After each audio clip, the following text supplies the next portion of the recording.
Oui, bien-aimés qui nous suivez, bonsoir. Nous nous retrouvons encore ce soir sur notre page que vous aimez bien. Pasteur, voici ma préoccupation.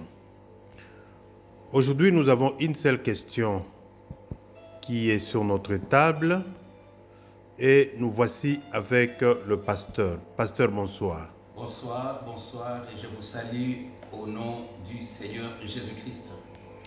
Ok, il ne nous revient plus à présenter le pasteur Liévin Niema que vous connaissez. Merci. Pasteur, êtes-vous prêt pour aborder la question? Comme toujours, le Saint-Esprit est prêt. Voilà. Notre bien-aimé qui nous a écrit se préoccupe sur l'usage d'huile d'olive dans les différentes prestations de prière ou de délivrance. Et notre bien-aimé vous pose la question suivante. Pasteur, quelle est votre appréciation quant à l'usage d'huile d'olive par beaucoup de serviteurs de Dieu dans les services, dans la prière et au moment de délivrance? Est-ce qu'il s'agit d'une doctrine ou bien c'est biblique? Voilà la question, pasteur. Merci beaucoup. Je dis d'abord merci au maître de temps et maître de situation ou de circonstances. Je dis aussi merci à ces bien-aimés qui a bien voulu nous poser cette question et qui a bien voulu présenter sa préoccupation. Je dis aussi merci à vous tous qui avez continué depuis que nous avons commencé ce travail à nous suivre et à partager vos préoccupations avec nous et continuer à lire et à recevoir nos publications. Vraiment que le Seigneur vous bénisse abondamment. Mais par rapport à la préoccupation, je crois que j'ai une liste de questions pertinentes et cette question ici, je suis obligé de l'ajouter. Elle est pertinente. Elle fait couler beaucoup d'eau, beaucoup de salive, beaucoup d'encre.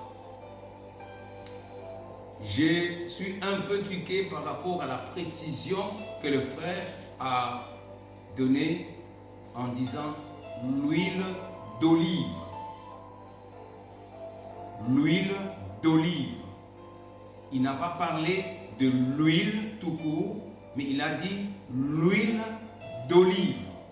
Donc cette préoccupation-là ou cette précision-là est importante. Dans la Bible, s'il faut aller dans l'Ancien Testament, je crois au chapitre 30 d'Exode, nous pouvons trouver toute une organisation divine par rapport à l'usage de l'onction d'huile. Il a donné tout ce qu'il fallait mettre en place pour la fabrication de cette huile. Et il a destiné cette huile d'onction pour trois principales personnes qui devaient le recevoir, ou la recevoir. On devait oindre le roi, on devait oindre le sacrificateur, mais aussi le prophète. Mais dans la Nouvelle Alliance, l'huile a été réellement remplacée par celui qui est le véritable ou la véritable. L'Ancien Testament, c'était l'ombre des choses à venir. Et ces choses à venir ont trouvé leur accomplissement dans l'homme de Golgotha, dans la personne de Jésus-Christ. Donc, l'Ancien Testament est l'ombre, tandis que le Nouveau Testament est le corps qui projette l'ombre. On ne peut pas avoir de l'ombre sans le corps qui le projette. L'Ancien Testament, je répète, c'est l'ombre, mais le corps, c'est dans le Nouveau Testament. Et lorsqu'il y a déjà le corps, nous ne pouvons plus nous éterniser sur l'ombre. Le Seigneur, dans l'Ancien Testament, a donné des prescriptions précises quant à ça. Il a dit qu'il ne fallait pas utiliser cette huile pour n'importe quel autre usage. Alors la première question que je me pose, aujourd'hui s'il faut utiliser l'huile, et de sur quoi l'huile d'olive remplace-t-elle l'huile d'onction de l'ancienne alliance dont Dieu a donné des portions, des mesures exactes pour l'usage et surtout pour la fabrication de cette huile? C'est encore une grande question. Et si tel n'est pas le cas, pourquoi l'huile d'olive? Parce que, par exemple, moi qui parle, je suis à Kinshasa. Peut-être par la grâce de Dieu, je peux trouver l'huile d'olive dans différentes alimentations. Mais imaginez, je suis à Tanganor. Imaginez, je suis à Bikoukou parce que j'ai une extension. Notre église Parole Éternelle a une extension à Bikoukou, dans le territoire de Ndemba, au Kasaï central. Nous sommes à Bikoukou, nous sommes à Bakwalou-Sabi. Ça, je sais qu'il y a beaucoup de bien-aimés du Kasaï qui vont se retrouver au Kasaï central. Je suis dans ces villages-là et j'ai besoin de prier pour quelqu'un, pour sa délivrance. Et dans ma philosophie, il faut l'huile d'olive. Où est-ce que je vais trouver ça? Pourquoi on n'a pas parlé de l'huile des palmes? Mais pourquoi l'huile d'olive? Bien-aimé, je ne veux pas trop balbutier par rapport à ça. Je n'ai pas eu une prescription précise dans la Bible, mais recommandant l'usage d'huile d'olive. Pas seulement l'huile, mais en plus l'huile d'olive. Mais si nous sommes dans la Bible, parce que je sais qu'il y en a qui peuvent déjà se poser des questions, mais oui, pasteur, oui, je sais. Dans la Nouvelle Alliance, on a parlé aussi de l'huile. Marc chapitre 6, verset 13, nous parle d'usage d'huile par les anciens apôtres. Ils ont chassé les démons, mais ils ont oint aussi l'huile sur les malades. Mais la Bible ne m'a pas dit l'huile d'olive. On parle de l'huile. Mais est-ce que c'est l'huile d'olive? Est-ce l'huile de palme? L'huile de soja? L'huile de tournesol? Et j'en passe. Ils ont utilisé de l'huile sur le malade. Jacques aussi vient parler de l'onction d'huile. Si vous pouvez me permettre de lire Jacques chapitre 5. Jacques chapitre 5, verset 14. Quelqu'un parmi vous est-il malade? Qu'il appelle les anciens de l'Église et que les anciens prient pour lui, en l'oignant d'huile au nom du Seigneur. 15. La prière de la foi sauvera le malade, et le Seigneur le relèvera, et s'il a commis de péché, il lui sera pardonné. La prière de la foi sauvera le malade. Jacques, même s'il va parler de l'huile, mais il ne dit pas que l'onction d'huile sauvera le malade. L'onction d'huile guérira le malade, mais la prière de la foi guérira le malade. Jacques ne donne pas une doctrine. Marc ne donne pas une doctrine. Et s'il y a une doctrine, parce qu'il y a une doctrine par rapport à la chasse aux démons, mais aussi la guérison des malades. Jésus nous a dit, et nous avons vu ça il y a quelques jours seulement, Marc chapitre 16, le verset 17. Voici les miracles qui accompagneront ceux qui auront cru. À mon nom, ils chasseront le démon.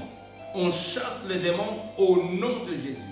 On délivre au nom de Jésus. Ils imposeront le main aux malades et les malades seront guéris. Voilà ce que le Seigneur a donné comme doctrine, comme parole irréversible, comme parole incontournable, comme parole irremplaçable. Nous chassons le démon au nom de Jésus.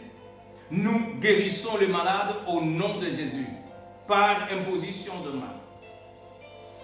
Il y en a peut-être qui peuvent me poser des questions. Est-ce que ce serait un péché? Non, ce ne sera pas un péché d'utiliser de l'huile.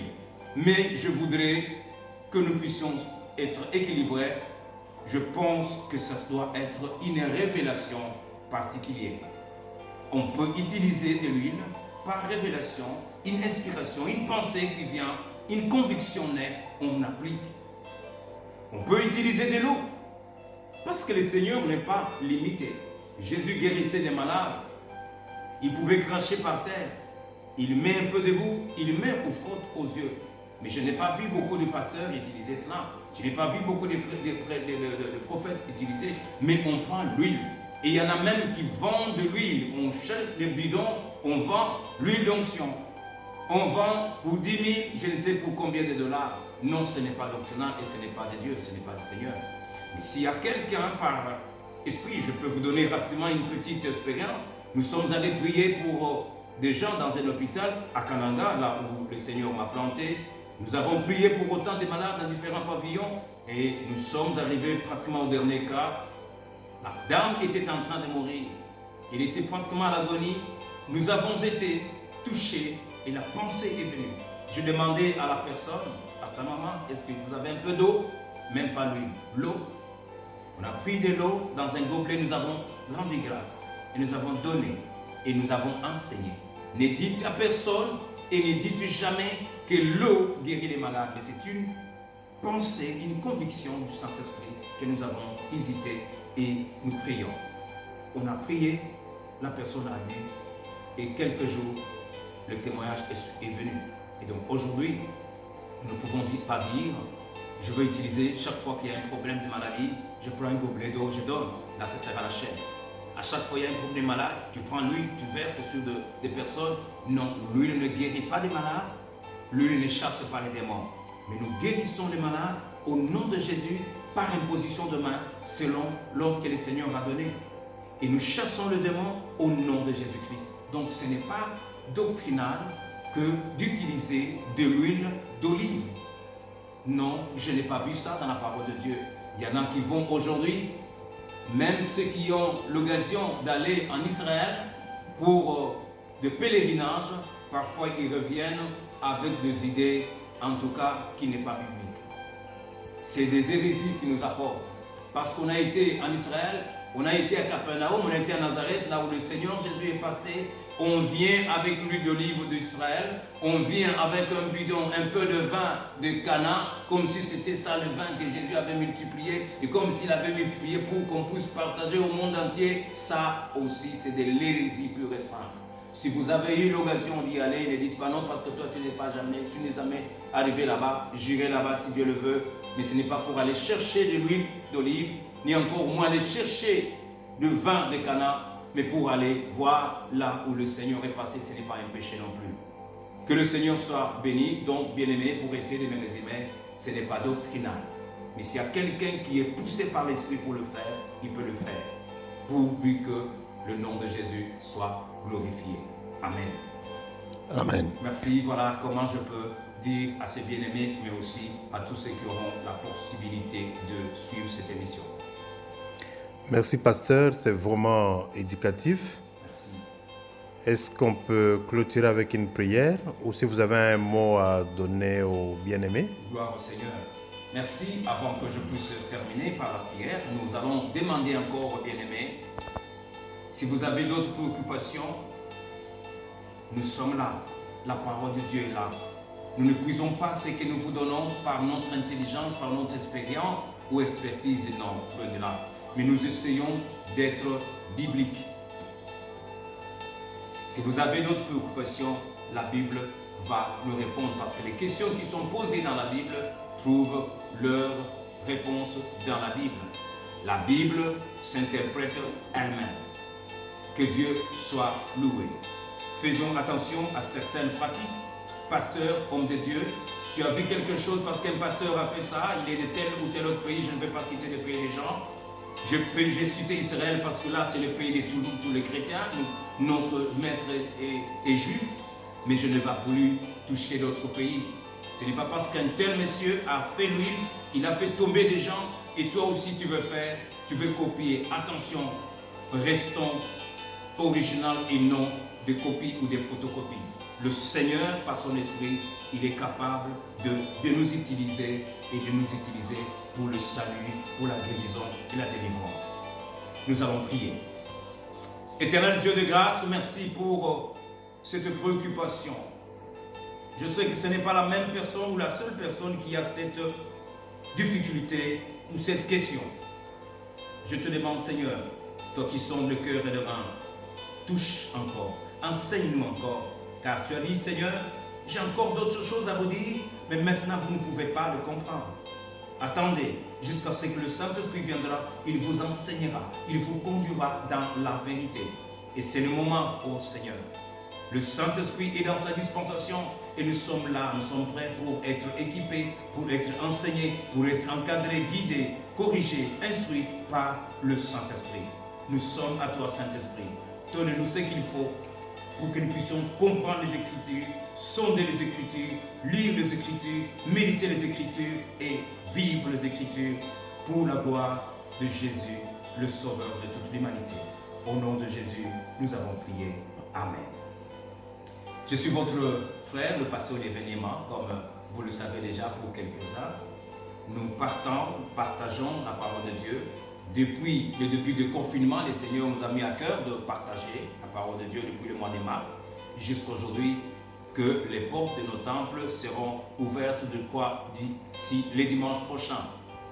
Et nous demandons à nos bien-aimés de respecter les mesures. Toutes ces mesures qui ont été dictées par le pouvoir, oui sanitaire, sont sanitaires. Pour nous, la distanciation, porter des masques, ce n'est pas un péché, ça va passer. Souffrons pour un temps et prions davantage pour que d'ici là, qu'on puisse avoir dans notre pays 0 cas de mort, 0 cas de contamination, 0 Covid. Je sais qu'avec Jésus, cela est possible parce que je sais que les dimanches, nous allons souffrir. J'étais en train d'imaginer comment nous allons louer avec des masques. Vraiment, c'est difficile, mais prions pour cela et que Dieu, notre Dieu, puisse éradiquer cette pandémie du monde, de l'Afrique et de notre pays, la République démocratique du Congo. Si vous voulez nous contacter, nous sommes au plus 243 81 56 75 395. Plus 243 81 56 75 395. Et si vous voulez voir d'autres publications, vous pouvez écrire Pasteur l'événement sur YouTube et vous allez donc vous retrouver. Et si vous pensez que c'est nécessaire de s'abonner, en tout cas abonnez-vous, ça pourra vous permettre d'avoir toutes nos publications à l'instant même. Vous les avez et ça pourra vous édifier à votre tour. Vous pouvez édifier les autres en les envoyant tous vos correspondants, vos amis, vos connaissances. Ils peuvent aussi être bénis par ces messages. Que le Seigneur vous bénisse. Shalom dans vos cœurs, shalom dans notre pays, shalom ce dimanche, shalom, shalom, shalom. Venez nombreux à la parole éternelle. Venez nombreux dans nos églises respectives et que le nom du Seigneur soit glorifié. Avec Jésus, nous sommes plus que vainqueurs et shalom.